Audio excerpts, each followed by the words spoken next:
welcome back to the She Shoots podcast, Women Empowering Women in the Shooting Community, episode 8. This club is not just for men. My name is Regina Ruiz Ordóñez, and I'm from the Canadian University Shooting Federation. Joining me today, as always, are Deneen Tomlin and Casey Gavinchuk from Lady Guns, and Kelly Melanson from Maple Seed Project, Sci-Fi Radio, and CCFR Women's Program. I would like, as always, to start by thanking our sponsors, Cabela's Canada Outdoor Fund, positively shaping the future of the outdoors, Savage Arms, home to the Stevens single-shot rifle and shotguns, Beretta, family-owned and operated since 1526, and Vortex, the best in optics. If you have any questions or comments throughout the show, make sure to leave them in the chat box below. Doing so will automatically enter you in the draw for today's giveaway. Today we will be giving away a CUSF t-shirt, a She Shoots t-shirt, and a Lady Guns t-shirt. If you can tell, Deneen and Casey are wearing the She Shoots t-shirts today, so we're excited to get those. And that's all for me. So Deneen and Kelly, can you please introduce our guests for today? Absolutely. Really excited to be back with you guys. I missed last month because I was away fishing, so super excited to be back on the show, and with Kelly, Casey, Regina, and our new guests, Jenn and Amber. So I'm just going to flip to some notes I wrote on these lovely ladies so we can do some introductions and get started. So we've got two lovely ladies in the industry, and our first guest, Jennifer Gadbois, is the managing director of the CSAAA, or the Canadian Sporting Arms and Ammunition Association. She lives in rural Eastern Ontario, is an avid hunter, angler, competitive shooter, and lady in the firearms industry. So follow her because you can see her doing all those things on her posts. While she didn't grow up in a household interested in hunting, she's always spent more time outdoors than indoors, and is also interested in self-sustainability. A hunting passion quickly sparked a bigger firearm passion, and Jenn went on to take her RPEL course and became a licensed restricted firearm owner. She never realized how healthy and inviting Canada's firearm community was, or how diverse the sports shooting was.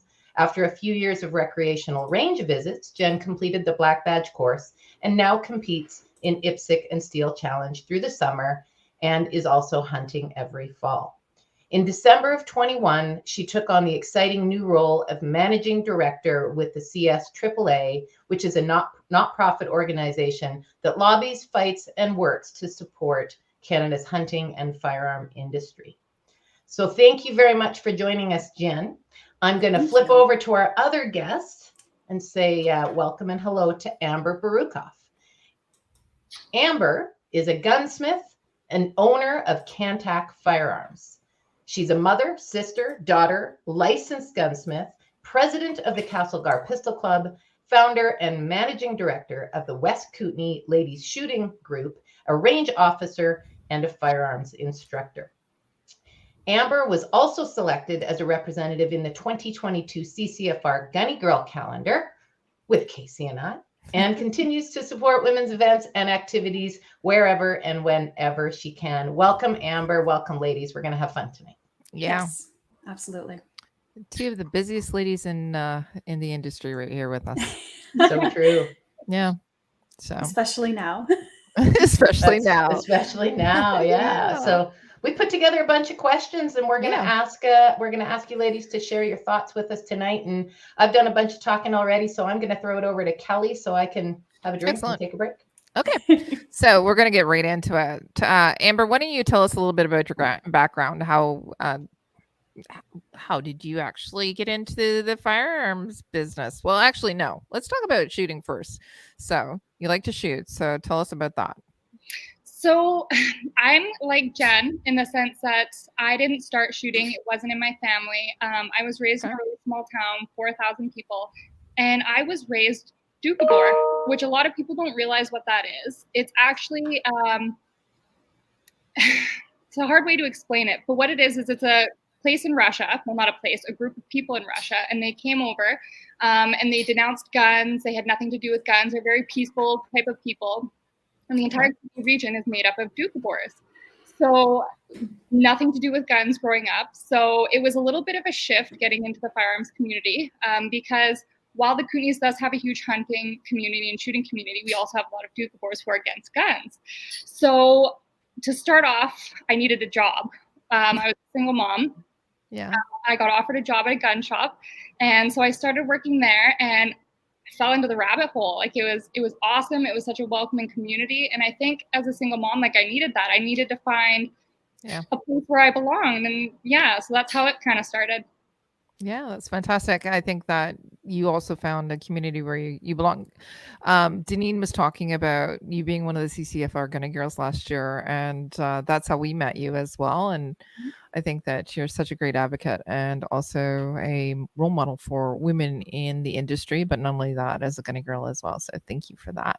Oh, thank you. Jenn, what about you? How did you fall into the rabbit hole? Because I know you did as well. Yeah, exactly. So like we established, I guess I didn't grow up around it, but I was always extremely interested in it. So after college, I kind of had like a few cents of money and a couple of minutes of time to get my firearms license and hunting license. And I really did it just for the hunting aspect. Okay. And then the hunting grew into a passion for firearms in general. So I went and got my RPAL, joined a local range, started shooting just as a hobby for fun. And the range that I'm a part of is just such a huge sports shooting range. So of course they kind of dragged me into the sports shooting world. And I got my black badge course or a black badge certificate. I did my range officer course so that I can kind of give back to the range and volunteer a little bit more. And as soon as I got my hunting and firearms license, it was kind of all uphill quickly from there.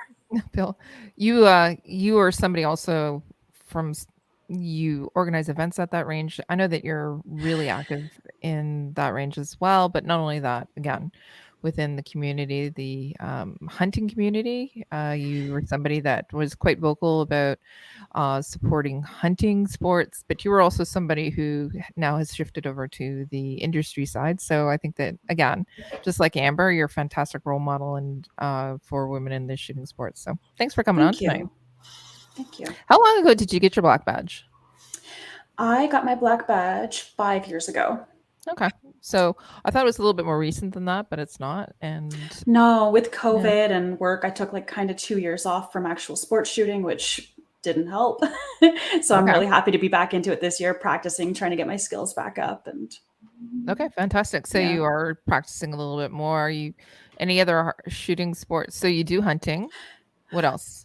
I do hunting. I do IPSC and Steel Challenge. Steel Challenge is super fun. Yeah, it is fun, isn't it? Yeah, I love it. Just that ting. For hunting, I'll hunt like basically anything that's in season in my area: deer, turkey, goose. Okay. Yeah. Favorites? Favorite hunt? Yeah. Or that's a hard one. I think I put the most time and effort into deer hunting, so I'd have to say deer. Deer hunting. Yeah. Yeah. Okay. What about you, Amber? What are all the types of shooting do you do? What type of?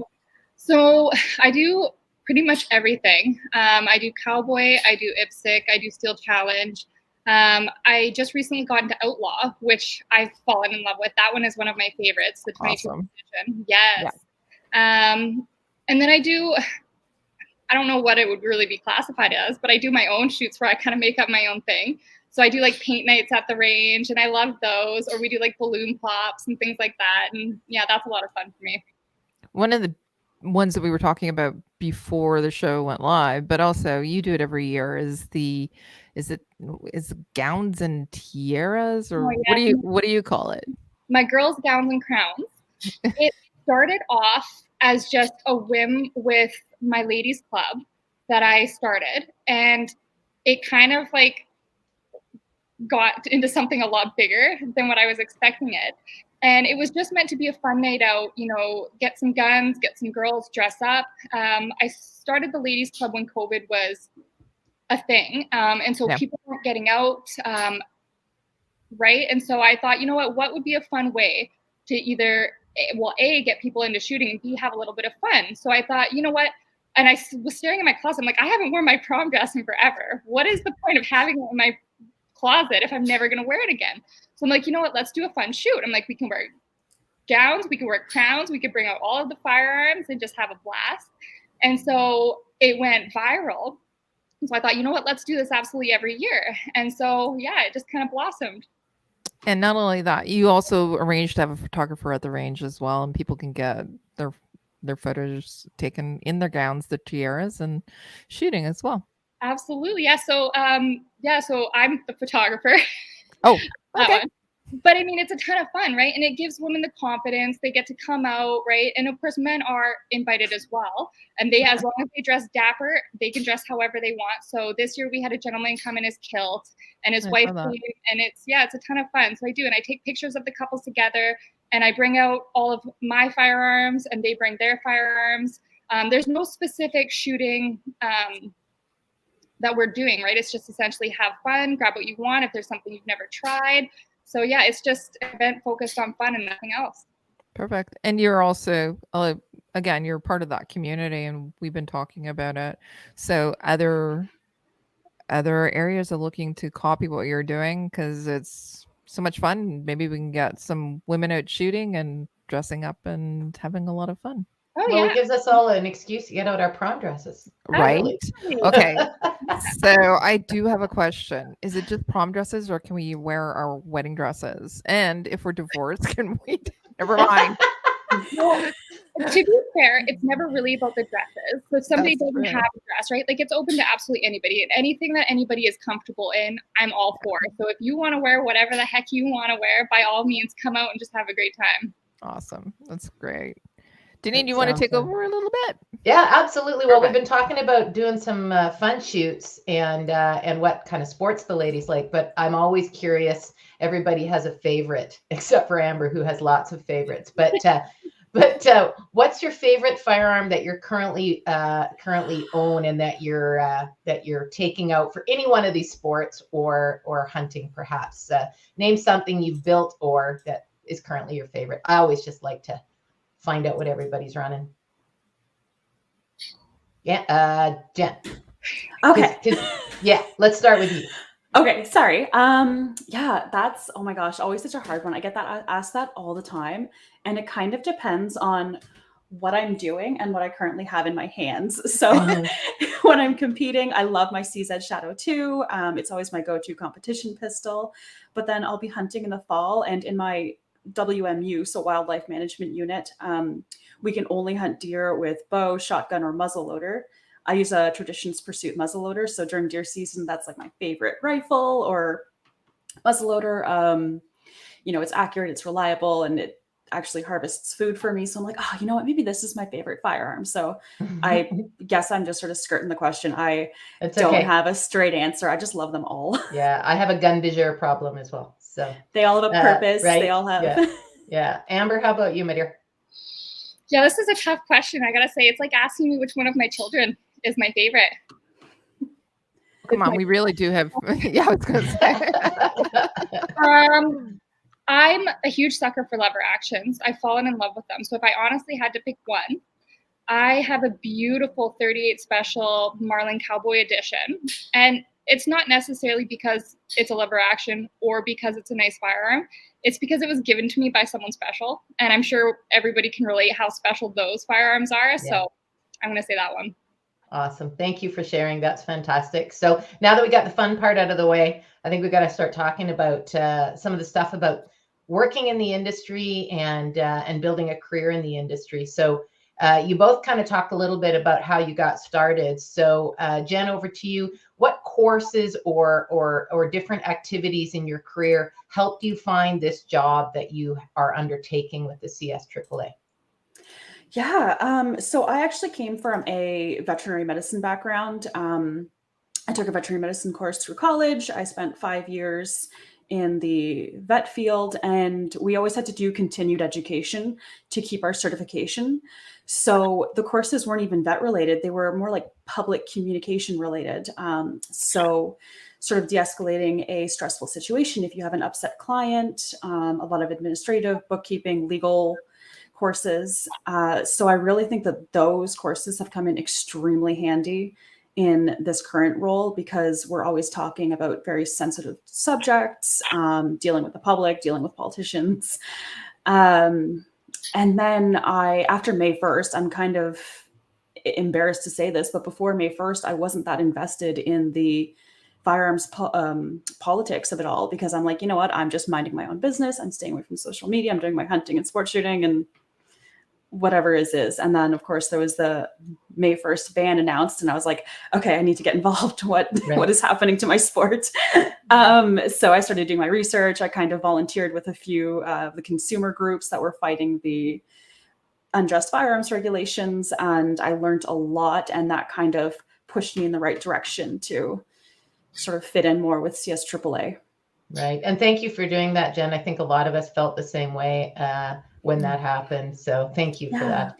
Amber, how about yourself? We heard about you talk, you shared with us that you needed to find a job, but obviously you can't just put up a sign and say I'm a gunsmith. You have to learn a little bit about guns. You can. Tools.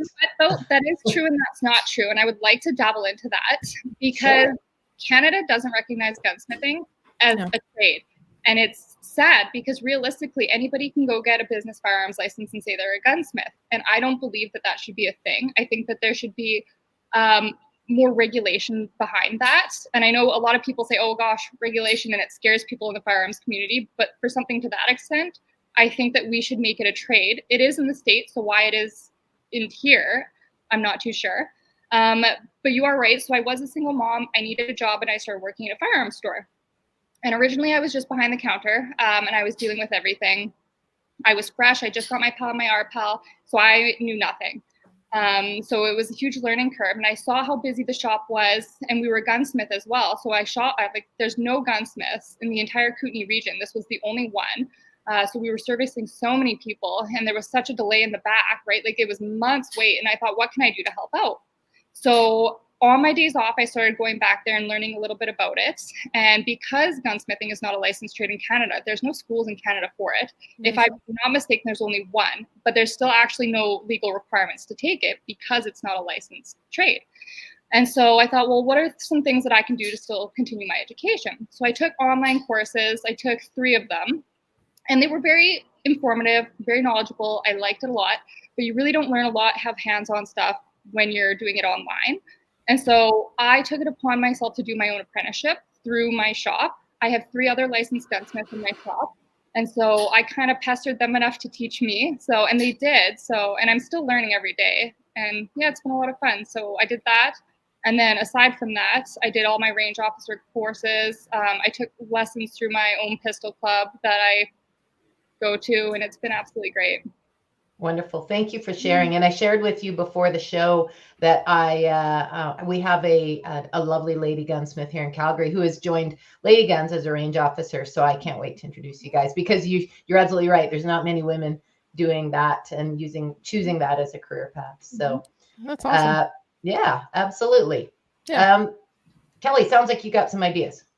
Okay, so I did want to go back to Jenn a little bit. I know that with the CSAAA, can you tell us a little bit about, you were talking about the OIC and more recently the recent announcement.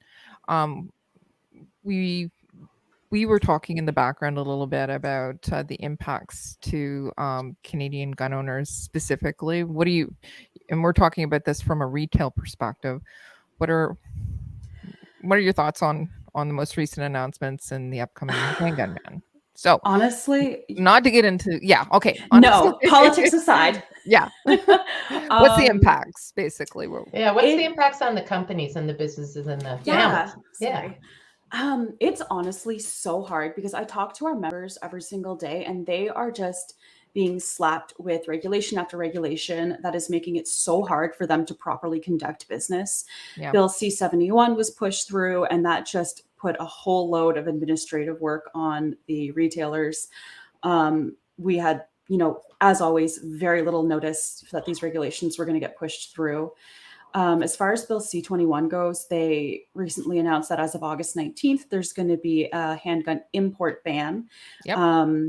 And we have businesses or companies that have orders already out waiting to arrive. And if they don't get through the border before August 19th, they don't know what they're going to do. Like, they're trying to cancel orders. They have people that have already purchased firearms that haven't technically made it into Canada yet. Mm-hmm. And then Bill C-21 in a whole is basically destroying the handgun and airsoft industry. There are a ton of components to Bill C-21 that there's not a whole lot of clarity offered. We've pushed for clarity, and frankly, I don't think they know at this point. No, I don't think so either. Yeah. No, and it's very, very difficult. There are ASIC, so Airsoft in Canada estimates there's about 196, I'd say more, airsoft specific businesses that employ 1,200 people, and those businesses will all be forced to shut down with Bill C-21. Okay. The handgun and handgun accessories make up about 40% of business for most retailers. So I don't know how we're expected to keep these businesses, a lot of the businesses open, and how they're going to be able to keep all of their employees if 40% of their business is destroyed. Of course, anyone that's been paying attention knows that these regulations aren't necessarily going to impact public safety because they're targeting the wrong firearms. Yeah. So it's extremely discouraging to just constantly, be fighting that. And so we've just talked about industry and retailers. I don't want to leave this topic without touching on the places that we go to. Oh, sure. Yeah. The ranges and the ranges that are owned and operated by these families, by these organizations, and by clubs that rely on the RPAL and the requirement of using that range to be able to have your firearms. So let's talk about that. And Amber, I mean, you're the president of a gun club. Yeah. I am. So, Yeah, it's difficult. So I'm the president of the Castlegar Pistol Club, and I am the match director for the West Kootenay Marksmen in Trail. And yeah, it's difficult. Not only have we had to deal with the recent BC laws that they were going to enact that fell on gun clubs, we have to deal with the federal as well. And what I am the most confused about, I guess, is we book our CMP at our range. It's a private range. It's not public lands. And if there are no more handguns, it means the club no longer gets those members. Our club will fail because that's what we depend on. If our club is no longer there, where are the RCMP going to train? And that's a huge question that my members keep asking me. And it's frustrating because I can't give them those answers. Nobody can give me those answers. And and we're all thrown into this big confusion mess. So it's not okay. Let's just back up. Sorry, I was just going to interject because Amber, you made a point about the legislation that BC was trying to put in. Your club actually was part of that, where you were able to repeal that, correct? Absolutely, yes. So with the BC Wildlife Federation, they spoke on our club's behalf, and it was the Bill 5, the Violence and Prevention Act, and in there, it will essentially stop anybody who is not licensed from being able to shoot a firearm. Now, under the Federal Firearms Act as it stands right now, as long as you are a licensed shooter, you can take somebody who is unlicensed, and under your watch, they can fire a firearm. So BC was looking at getting rid of that so that nobody without a license could shoot a firearm. And that is what the West Kootenay Ladies Shooting Group depends on, because that is how we bring in new shooters, right? So I have a wonderful board of ladies who are all range officers. And we bring in unlicensed ladies, right? We show them what it is. We go and they get their licenses if they decide that they like it. And that would have wiped out the West Kootenay Ladies Shooting Group. It would have damaged the Castlegar Pistol Club. It would have done harm to the West Kootenay Marksmen, because it takes away anybody who wants to try it out. And firearms, as much as I do love them, I will be the first to admit they're not cheap. It is quite a jump to decide that you want to get into this sport without trying it first. And when I first started being a single mom, like, I didn't have the money to, if I just decided to go and get it, go for my PAL, go for my RPAL, file the paperwork, purchase a firearm, purchase a gun membership, right? Like that's a lot of money. So the ladies club, what we do, like I said, is we bring these women in, let them try it. And if they decide to like it, then we can push them through the avenues that they need to go to. So, yeah. Those are alarming and enlightening facts combined. And thank you so much for sharing, because I'm neither a gun owner or a lobbyist, but I'm certainly doing everything I can from inviting non-licensed, participants and getting out and having as much interaction with people so that we can educate them. So thank you both for everything that you guys do. So on a happier note, and I asked that question because of the follow-up question that I have is, what recommendations or what suggestions do you have for women who are interested in getting a job and a career in the firearm industry? Let's hope that all those measures and everything that we talked about, we're able to stop some of those measures, and we're able to keep those ranges open, and we're able to keep those gun stores open and add more women, like the lady that's in Calgary who's a gunsmith as well. So what kind of recommendations do you have, so if somebody is interested in getting into the industry side of things? Why don't we talk to you, John? All right. So right now there are plenty of firearms retailers across Canada that are just like every other business, looking for people to work. Yep. So you can just start there. The firearms industry is a very small world. You'll get to meet, major stakeholders. You'll really get your name out there, and you can go up from there. There's plenty of avenues you can take, outfitting, sales, media, gunsmithing, as Amber knows for sure. I know right now gunsmithing isn't a recognized trade, but CSAAA is working with a couple of colleges in Ontario to try and actually make it a recognized trade and an actual program to make it easier for people to get into, of course, pending regulations. And then start volunteering with your consumer groups. There's, CCFR, CSSAAA, NFA, tons of consumer groups that you can volunteer with. They need volunteers. You can start attending these events and just learn more and actually get your name out there and meet, major people in the industry or the firearms community. And I think that the jobs will start, slowly opening up, and you can figure out where you fit. Yeah. We better throw CUSIF in that list. Yeah. Oh gosh, yes. University shooting. Absolutely. Same thing with Amber. You got into this through needing a job. So what types of recommendations do you have for women who would like to be part of the industry? Well, I love that there are so many options now. So many ladies' range days, everything geared towards women to get them into this. So yeah, I would just recommend reaching out, going to a club. When I was in high school, they had, I can't remember what it was, but you would go to a business that you were interested in, and you would essentially volunteer there for a day to see if you liked it or not. And I do that with the college still. So I do have a lot of to-be apprentices that come through my shop. And I think that should still be a thing, right? Like if you're interested in a job, contact the business, see what it's like, maybe volunteer for a day. And if it's not what you like, you can at least say, hey, I tried it, and you can move on to the next thing. So. Awesome. Excellent. So in doing all that, unless there's a few more questions that you wanted to ask on that side, I'd like to flip it to the other side of it. What are the challenges or obstacles that you guys have had to overcome, or that currently perhaps you're still facing as a career path, not on the political side?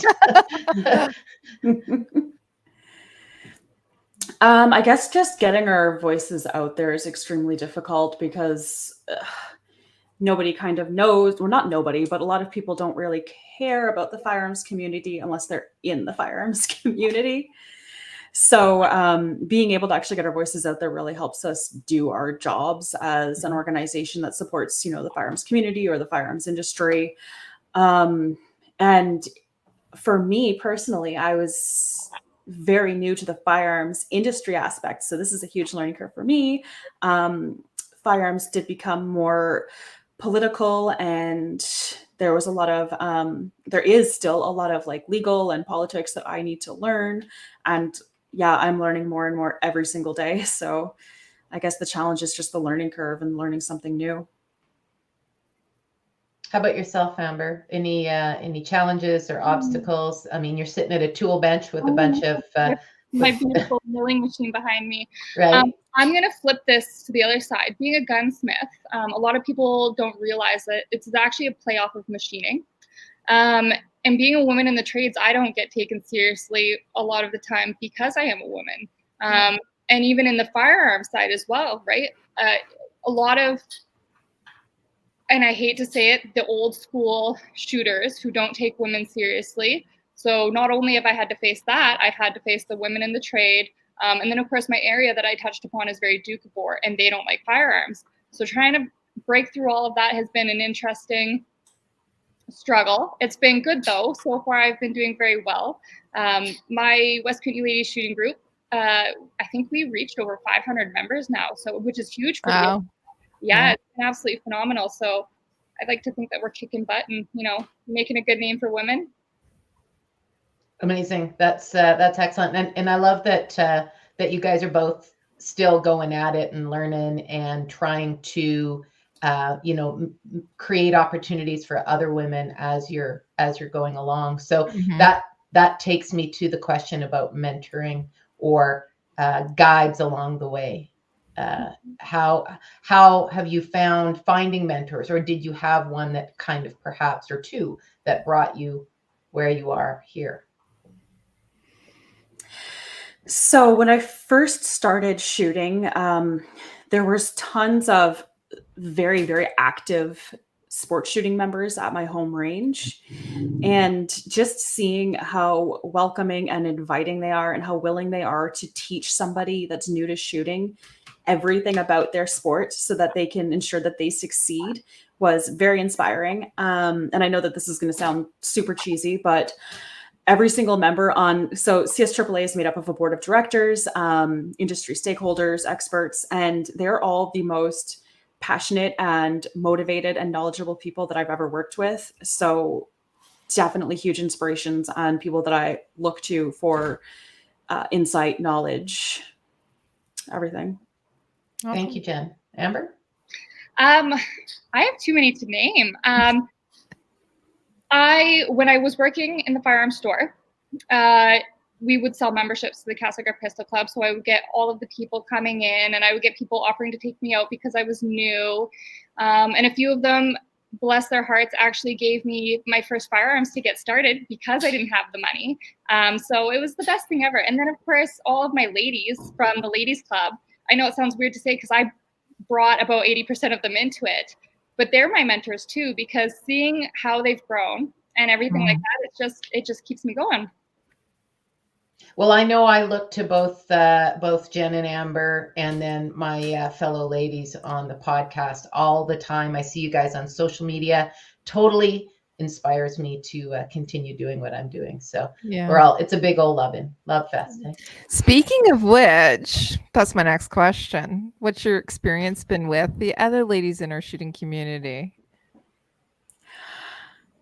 When I first started, working with just ladies, they were not super accepting of me because, it was a weird eye. No, it was because it was just like a big city animal hospital. They were animal lovers. I was a hunter. They were like, you're the devil. Okay. We're going to cover that in this podcast, actually. Yeah. Oh, interesting. Yeah. So meeting women in the firearms sport or community was totally different because they were so accepting and so friendly and so inviting. I have never had a bad experience with another woman or another person, to be honest. Out of all of the events and competitions that I've attended, usually when I show up at a competition, I stick out like a sore thumb because I'm like 5'0" lady. There's a bunch of, older men there. And then I see another woman and we always end up like introducing each other and mingling a bit because we're like, oh, we're the only two women here. Let's be friends. No, they're always like super, super inviting, welcoming. It's just been amazing. Wow. That's awesome. What about you, Amber? I love that. I fully agree. I have never met a bad woman in the firearms industry. When I first started and I started my Instagram, I connected to a few over Canada, and every time I would post, even though I had never met these women in my life, they would always be like commenting on my stuff, hyping me up, and it was the best feeling ever. And even with the West Kootenay Ladies Shooting Group, when I had started that and all the ladies were coming out and they were becoming friends, like you'd make friends with them on Facebook. And as the time started going on, like I would see these girls get together on totally separate that had nothing to do with firearms, and they were becoming really great friends. And I mean, it's the same for me. I would say most of my best friends actually came from me starting the West Kootenay Ladies Shooting Group. And it's been this amazing experience. Like even still, like I reach out to people that I have never met before and we check in on each other, and it's absolutely phenomenal. Yeah. I think the exact same thing. I say the exact same thing with, and Deneen that's here. I know that she's somebody who is part of the our community as well. I met her last year in person, and Amber and Jenn. I know that our women in the shooting community, we're one of the most positive groups of people that you can actually meet. Yeah, fantastic supports for each other. I'm glad you had that experience as well. And I'm also encourage anybody who is thinking about getting into the shooting sports to actually also reach out to other women who are part of the community, because we'll be supportive of you if you have questions, if you need equipment, or if you just want to go and hang out, we'll go and do that as well. And if I can add, Kelly, yeah. the latest, most amazing thing that's happened this year, and I think it's a bit post-pandemic, is women and clubs that want to put women's events on, Yeah. reaching out and calling us and emailing us saying, how do I put on an event? What do I need to know? What's different? Is there anything different to put on a ladies' day? And so the amount of people that are reaching out are fantastic, and the amount of ladies' days and ladies' events are just growing and growing. And I think that's because we are so helpful and sharing and really encouraging of each other to do it. So absolutely, yep, we're doing gangbusters. All right, so why do you think we're just talking about, we're a supportive community. We're talking about those events that were happening that really are taking off. People are wanting to get out to them. So why is it really important for us to support getting other women involved in shooting sports? So right now, the majority of the people involved in hunting and sports shooting, like, they're over 45 years of age. We're not seeing as many young people get into this. So we need more people in general to get into this, but women in particular, because that's a whole demographic that we're just starting to reach. So if we can pull more women into this sport through the ladies' days that have been mentioned, and educating and showing women that, the gun range is not an intimidating place, everyone's going to be accepting and welcoming, then I think that's extremely important. And I find that when it comes to firearms, sometimes hearing things from a woman can just be perceived differently, if not maybe better sometimes. So just having a female voice to advocate for the firearms community is extremely important. I agree. What about you, Amber? Yeah, I absolutely agree with what Jenn said, but also on a different front. Not only does it make women more confident, I find, that pushes into other aspects of their lives. And I see her in the comments right now, but I'm going to talk about one of the girls from the West Kootenay Ladies Shooting Group. Bless her heart. Her name's Angela. And when I had first started the club, she was too scared to come. And she had told me that she would sit outside with her son in his activity and would watch us go to the shooting range. And she kept saying, like, oh, like, I wish I had the confidence to do that. And then finally one day she came out, and she was this timid little thing. Like, she didn't know how to handle firearms. She kept constantly questioning herself. And that was 2 years ago. And I had pushed her through the PAL and the RPAL course. And to this day now, not only does she have her PAL, she has her RPAL, she has her hunting. She started her own business. She managed to push off out of that and start her own thing. And she gained the confidence to do that. And I'm so proud of her. And I think that once women get past that moment of fear, they have a higher self-confidence. They're more excited. Like, I find they're fearless. And yeah, I think it's absolutely phenomenal. I think more women should check it out. Even if they don't like the whole shooting aspect, there are so many things to do with firearms, right? There's the hunting, there's the sports shooting, there's the fun stuff that you don't even have to get into the competition if you don't want to. And a lot of people seem to have this myth that you have to be good at your hobbies. You don't.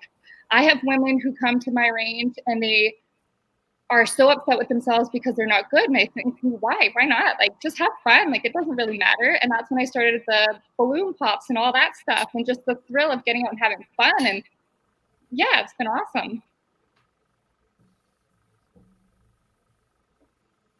That sounds great. We really do need to actually get more women out and shooting, and those women's days that we were all talking about. Yeah, that's actually going to help with that. And then, as Amber, as you're saying, have fun, go out. You don't have to be a level B IPSC shooter, you can actually go and just have fun and pop some balloons but if you do want to be competitive as well, you can get to that point as well. I know that some people do want to be a little bit more competitive, but yeah. What about, so you two are both very, let's be real, you're very active, you're super women, let's be real. So, but if somebody just is maybe wondering about getting their feet wet, what recommendations do you have for women who want to get involved in shooting, or want to get involved in women's days? If they're, you mean like if they're already licensed? I mean, there's Well, just maybe so not. many. Yeah, if they're not licensed, then I think just attending these ladies' days is a first step to see what the range is all about. Whenever I hosted an event at my home range for National Range Day, I advertised it as an open house. So I literally just had a big sign at the end of the long driveway that said open house. So people had no idea what they were driving into. And it drew a ton of traffic that people were like, I had no idea I was coming into a gun range. And they were amazed at what they saw in a good way. So even just getting out to the range and seeing what it's all about is a great first start. And of course, if they're already, licensed and active in the firearms and hunting community, I guess just volunteering with these ladies' days that are happening all over the country with all of these organizations. Perfect. Volunteering in any way. Volunteer. Awesome. And just go shoot and have fun. Yeah, really. Amber, take people out. Okay, we're adding to that list. Amber, what about you? Oh, I mimic everything that Jen said. I think just getting out, volunteering, doing whatever you can, even if it's just like online, following the forums, right? Like kind of getting your feet wet in that sense, learning about it. I was always taught that there are, I think 3 ways to learning, like watching it, reading it, and doing it. So I try to incorporate that a lot. I do have a lot of women who come to me and they say, oh, well, I'm scared of shooting right now. What can I do? And I said, you know what, if you want and you're comfortable, just sit back and watch. There's nothing that says you have to touch a firearm right now. Or I've sat one-on-one and I've just chatted with people over Zoom, right? And I let them know about the laws. I let them know about getting into it, right? And then from there, they go and do their own research and get into it. So yeah, there's many things that you can do, right? I even have women who just kind of poked around my firearm store looking, and they knew nothing. They were just like, oh, like I just came here to like figure it out. I'm like, oh, well, that's awesome. Like if you have any questions, just let me know. So yeah, there's tons of things that you can do. Fantastic. We get a lot of bucket list. We get a lot of gals that have tried, ladies that they don't think or know if they're ever going to shoot a gun as a hobby or even a recreation, but they've always wanted to try, especially a pistol. And so they show up because it's a bucket list, and then they buy a ticket every month for ladies' night, or every other week some of them come. So it's fantastic. And the range is 11 years old to about 75 right now, or 76. Yeah. For my kids, because I have 2 children, and I didn't realize that this was a thing. Apparently, we're supposed to give teacher gifts at the end of the year to like thank these teachers, which I mean is fair. I get that. So for the past 3 years, I've been gifting all my kids' teachers gift certificates to the gun range to come out and Love try it. And it's been amazing. All of them have come so far, and I wasn't expecting that. And so yeah, that's something that I've been doing. Isn't that amazing? That's a great idea. That is a really good idea. Yeah. That's fantastic. Wow. That's fantastic. So before we move, we've been talking about shooting, and each of you talk about your home club. So Jen, I don't know if you mentioned the name of your home club, but give us a shout out for your home club where you shoot, or clubs. Yeah. My home club is Cornwall Handgun Club. It is about an hour and so east of Ottawa. Big sports shooting, like big action shooting club. They do cowboy action, IPSC, IDPA. So super active club.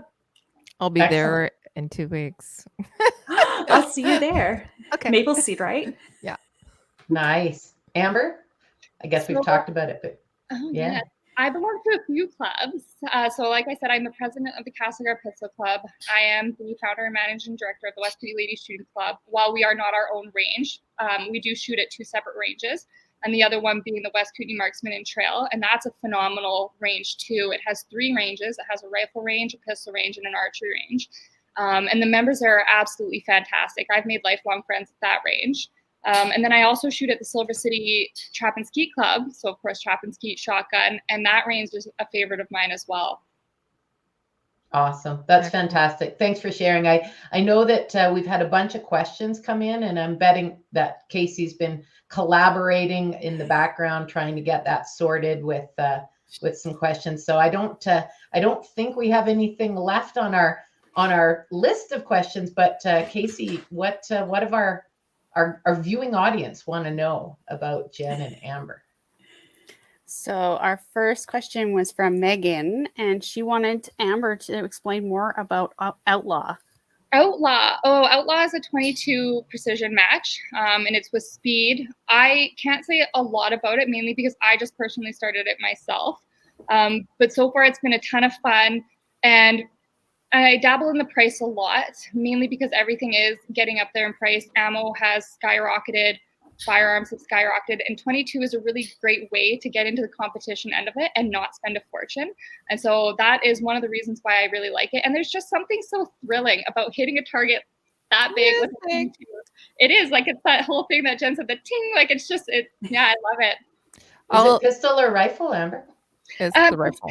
Yes, pistol rifle. Okay. I can actually talk to it a little bit. One of the reasons is because Rick Kettebeck is the person that actually has developed this. He has developed CRPS, which is a Canadian Rimfire Precision Series, but that's for longer distances. And so he was thinking, you know what, we should do something it's a little bit shorter distances, which is the Outlaw ORPS, which means that you can actually shoot out to about 100 meters with 22 rimfire rifles. And ORPS right now we're trying to get more and more women into ORPS, which is PRS, 22 rimfire. We're starting to do, or he is starting to do matches or also PRS instruction clinics for just females. I know that there's one that's going to be happening in Ontario at Lower Trent Valley on the 28th. Fortunately, I can't go to that, but I've signed up for the match, which is on the next weekend, which is on the 4th. But yeah, it's something that is super fun. It's PRS, which is, you're shooting off barricades, you're shooting off of all kinds of different things, and you're using your rifle resting it on bags, but it's precision rimfire series. Yeah, go look it up. It is available on the website, so go and look at Outlaw Rimfire Series, or go and look at CRPS, and they have a link there as well. And you can also go to the QSIF page as well, because guess what? On there, CRPS is on there, and it'll take you right to that page too. So it's easy peasy. Cool. Outlaw does use steel. Tracy's got a question, so it's all steel. So our next question was from Dobie Weiler, and it is for Jenn, and wants to know if Jenn thinks the sports shooting helps with her hunting. I absolutely do. I find sports shooting has helped with so much, even like public speaking, because you're going up in front of so many people that are just watching you. So it kind of helps take the pressure off. So as far as like hunting and stuff goes, it really helps you just relax and focus on just you, your firearm, and the target in front of you, instead of everything else that might be going on behind you. And just for the accuracy, precision, and speed as well, to be able to pick up the firearm and like aim it, at my target in a good amount of time to make that ethical harvest. So yeah, it's definitely helped a ton. Thank you. Our next question is from Megan again. What platform did you do the gunsmith courses through, Amber? So I'm going to just say my favorite one, because I did 2 or 3 online courses. The one that I found the most informative was the ICS one, and you can just sign up online. I think it's around $1,000, and it's all online. You read through the chapters at your own pace. The only downside to it is they do feature a lot of the US firearms. So you do have to realize what is legal in Canada and what's not. So ICSlearn.com. Thank you. All right. So our next one is from Jacqueline. Jackie, sorry. There you go. So unless you're already an elite shooter, if you can believe them on that, there is really no way to get to that status. I'm sorry, I'm not sure what we were talking to at that time. I think that they're referring to Bill C-21 putting in exemptions for elite sports shooters. And as far as they've told us when we've met with public safety, right now, they don't actually have specifications on what they mean by elite shooters. But it seems like they're leaning in towards the right direction of an Olympic shooter. And of course, how do you become an Olympic shooter or an elite shooter if you can't practice? So not sure if that's been thought out just yet. And by not sure, I mean, it probably hasn't. Let's be real. It has not done. And it's actually a really great question. It's it's like, how do you become a 100%. sponsored athlete without a sponsor? All right, so the next question is from Ginny, and it is, I'm a newly minted black badge holder, and I'm shooting my first match this weekend. Congratulations, Ginny. Yes. Do you have any hot tips for a very first match? Yes, don't DQ. Go slow. Go slow. Basically, yeah. Go slow. Absolutely. Go slow. Absolutely. Go slow. Be safe and get your hits. Qualify, and then you're good to go. You can work on speed later, but Just don't get DQ'd. And everybody always says that, but that's Right. that's the best advice I ever my received. first match, it was recommended to me to tell the range officer Yes. that you're new, and then they will be helpful through the process. And so it's very important to share with everybody that you're new and you're here to learn. So yeah.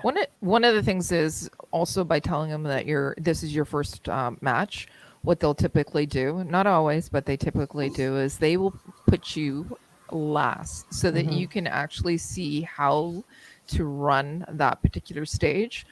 One of the reasons they do that is so that, one, you can prepare, but the other reason is so you can see how the other people do it and so that you can be safe as well.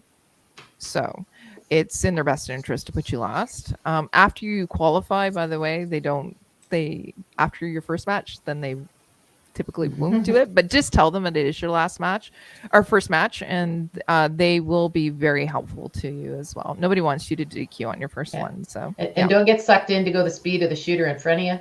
Absolutely. Just go your own speed. Yep. Your own speed. Yep. And have fun. That's the most important one, Kelly. How did we miss that? Have fun. I know. Relax. Have fun. Yeah. Yeah. All right, so our next question is from Megan. And with the importation law that could be coming into place, would I be able to drive across the border and bring a firearm back? Or does that fall into importation? Yeah. Right now, CBSA has been informed to deny all handgun imports as of August 19th. So no. Yeah, they haven't really taken into consideration individuals traveling for competition or anything like that. So I'm wondering if she can drive across and buy a gun and bring it back, or one just importing and exporting for competition. There's two different things there. No, you can prior to this, you couldn't actually go and buy a gun down there and just import it back. You'd have to go do it anyways. But no, exactly. Yeah, we have to actually. We were talking about this a little bit, whether you could still fill out your Form 6. Form 6. Yeah, go down and bring it across and then bring it back, if that was actually even thought about. Again, we're talking about thinking in government. Those two things don't really work together. But we're not sure if that's what the effects of that are. And I would assume that if somebody's going down with a gun for a competition and they have all the right paperwork, they'll let them back with the same gun that they brought down. You would hope. You would hope. Mm-hmm. No buying a gun across cars. Yeah, sorry, I'm just distracted. Tracy is somebody who knows this stuff. Obviously, she works with our politicians on the hills, so she's telling us no buying a gun out of country still requires it to be imported. Yes, that is correct. However, after the 19th, we won't be able to do that. Now, we will be meeting with public safety in the next couple of days, and that's another one of our questions that we're demanding answers on, because people need to know like what these laws actually are, and they need more details. Well, and nothing would be more heartbreaking than being told you could go down with it, shoot your competition, and then have it removed from your possession on the way back into the country. Exactly. So, yeah, we certainly do need to know. The Americans love us coming over with guns, us coming back over the border with guns. It's the hardest thing to do. It's sometimes a little harder, yeah. I have a harder time flying across Canada with my firearms than I do going into the States. Every time. Yeah. Flying with firearms in Canada, there's perks. I always try to look at the positive side. You get escorted, you get on the plane first, you get off the plane. They're not going to lose your luggage. Come on. Right? All the upside. Nice. That's true. Yeah. Any more questions, Case? Yeah, we've got, that was too far up. Hold on one second. I lost myself because I was trying to follow the rest of the comments.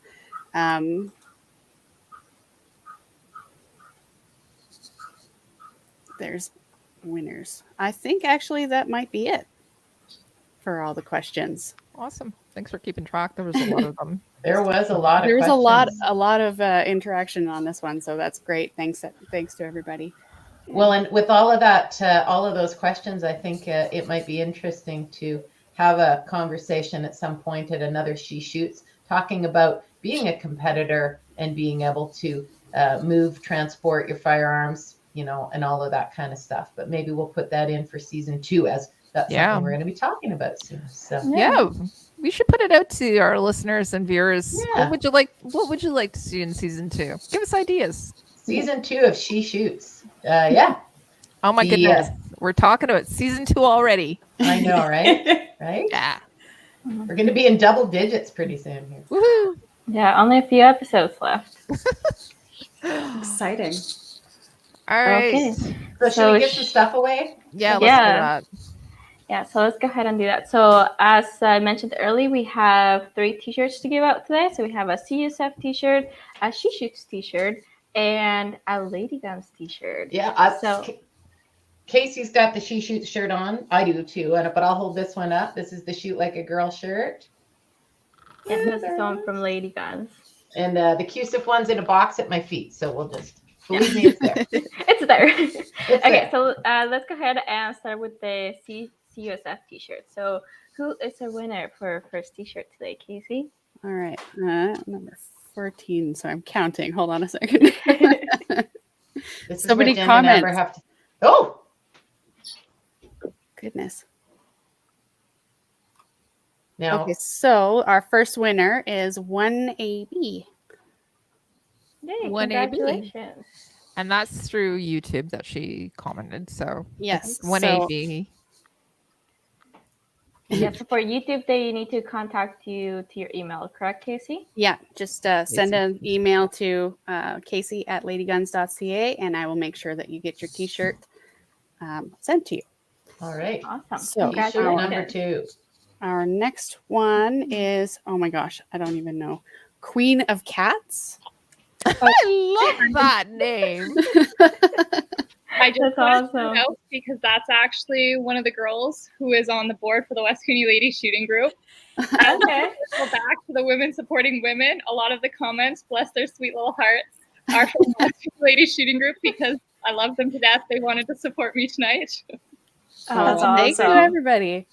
Yeah, and I'm motivated now from the Queen of Cats. I'm going to be the Dame of Dogs. Oh my goodness. Yeah, it's the same thing. Your comments from YouTube. So yeah, just email Casey and we'll get you your t-shirt. So yeah, she can wrap this She Shoots podcast now. I dropped Casey's email in the chat, so you can all go back and refer to it. Yes, Awesome. and I'll put it up again. The next winner, I think we've got one more, right? We've Yeah, got we one got the more. Lady Guns t-shirt. All right, so that would be Kathy Lewis. Hey, congratulations. Congratulations to all the ladies. Yeah, Excellent. everyone. Yeah, absolutely. So now that we've given away some prizes, let's go ahead and go into upcoming events. So yes, I've mentioned in the past, like CUSF is kind of like pretty slow during the summertime. You can look at your university gun clubs, and they normally have events happening. I know UCFA always has events happening throughout the summer. So if you're in Calgary, you can check them out. And throughout Canada, there's a bunch of other university clubs you can check out, and they'll have events for the summertime. For CUSF specifically, our next future event will be our Shotgun League, which started in September. So if you're interested in that, just go check out our website at cusf.ca. Perfect. And with that, Kelly, we're on to Maple Seed, and I know there's tons of it. Okay, so we do have a ton of events that have been scheduled across the country, by the way. So go to mapleseedrifleman.com, go to our event section. You can check that out. There are still some seats or spots available in a few selected places. Our events sell out quickly. One of the events that is, or one of the events that is not sold out right now is our event in Cornwall that's in 2 weeks. We have seats available or spots available on both the Saturday and the Sunday now, because a couple of people have dropped out. So if you'd like to come and see me, or maybe even Jenn will stop by and say hi, go to mapleseedrifleman.com and check that out. Also, with respect to CUSIF events with Maple Seed, we do have some that are happening in the fall. So Crumlin is doing one, as well as Stittsville as well. So if you are a CUSIF member, you should be getting an email about those events in September. But yeah, go and check us out at mapleseedrifleman.com. Check out your province. If there's anything close to you that still has a seat available, go and sign up, because they, as I said, they sell out fast. Hey, Kelly, can people volunteer and help you out with Project Absolutely, 100%. Thank you to one of our new instructors, Deneen. Did everybody know that? Only an instructor in training, not an instructor yet. Yeah. If you are interested in helping out, we are always looking for new instructors as well. Come out and shoot a qualifying score at the match. Or what you can do is you can come out and, just like the lady said about getting involved, come out and watch, see what's happening, and you can learn through osmosis as well. I really like what Amber was talking about. Watch, then do, then read. Anyways, so come out to an event.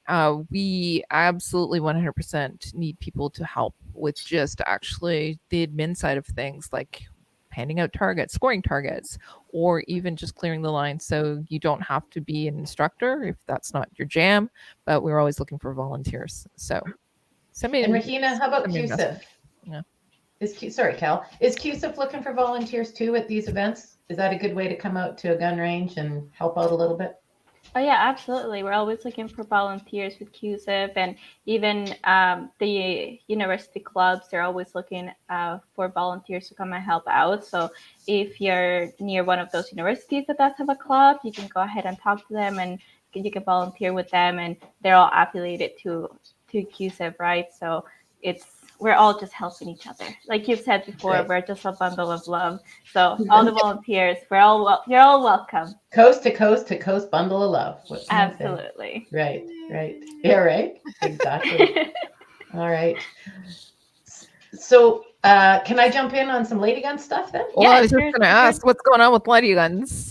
Well, a couple things I want to do. I want to give a shout out to a bunch of the ladies that we've been working with. There was a big group in Fort Mac with Jamie Lee Beggs, and they did a ladies range day up there, and we were super excited to help them, although we couldn't be there.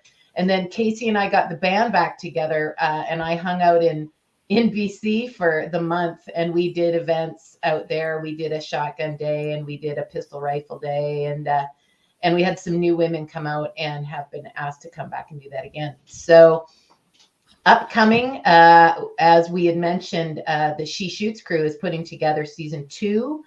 And so we're looking for ideas on what our audience would like to hear and what guests we should be bringing on. And so in that, Lady Guns is also planning the ladies' nights at the ranges in and around Calgary and Red Deer. We've been talking about some up in Edmonton.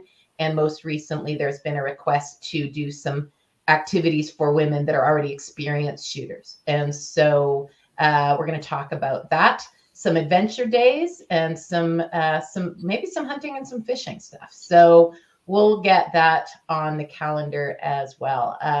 Another big shout out, CCFR. We've got a very exciting event coming up at the end of the month where we're getting that band back together and helping with the CCFR Gunny Girls calendar photo shoot. I know Amber and I'll be there helping in the background, and I might even be there. Folks.